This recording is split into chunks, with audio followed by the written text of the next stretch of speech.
வணக்கம். கூடங்குளம் அருகே சுமார் 27.5 கிலோ தடை செய்யப்பட்ட புகையிலை பொருட்களை விற்பனைக்காக பதுக்கி வைத்திருந்த கூடங்குளத்தை சேர்ந்த 47 வயதான மஹமூத் அகமத் கைது செய்யப்பட்டார்.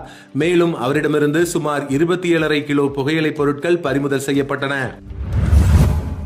திருநெல்வேலி மாவட்டம் பழவூர் காவல் நிலைய திருட்டு வழக்கில் நீதிமன்றத்தில் 7 மாதங்களாக ஆஜராகாமல் தலைமறைவாக இருந்த மதுரை மாவட்டத்தை சேர்ந்த முத்துமுருகன் என்பவர் பழவூர் காவல்துறையினரால் கைது செய்யப்பட்டு நீதிமன்றத்தில் ஆஜர்படுத்தப்பட்டார்.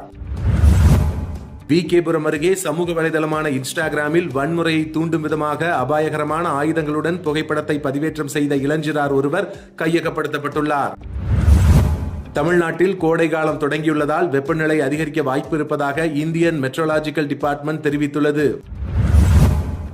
கோடை காலத்தை முன்னிட்டு குடிநீரை சேமித்து பயன்படுத்த வேண்டும் என தமிழ்நாடு குடிநீர் வடிகால் வாரியம் பொதுமக்களுக்கு அறிவுரை வழங்கியுள்ளது.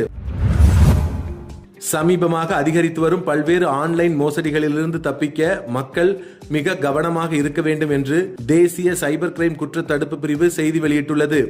சைபர் கிரைம் சம்பந்தமான புகார்கள் எதுவாக இருந்தாலும் 1930 என்ற எண்ணுக்கு உடனடியாக தொடர்பு கொண்டு புகார்களை பதிவு செய்யவும் அல்லது www.cybercrime.gov.in என்கிற இணையதளத்தின் மூலமாகவும் உங்களுடைய புகார்களை செய்யலாம். உங்கள் பகுதிகளில் நடக்கும் செய்திகளையும் எங்களுக்கு அனுப்பலாம். திரையில் தெரியும் நம்பருக்கு வீடியோவாகவோ புகைப்படமாகவோ அனுப்பி அந்த செய்தி பற்றிய தகவலையும் பகிரவும். மீண்டும் நாளை செய்திகளில் சந்திப்போம். இந்த வீடியோ பிடிச்சிருந்தா லைக் பண்ணுங்க, கமெண்ட் பண்ணுங்க, உங்க நண்பர்களோட ஷேர் பண்ணுங்க.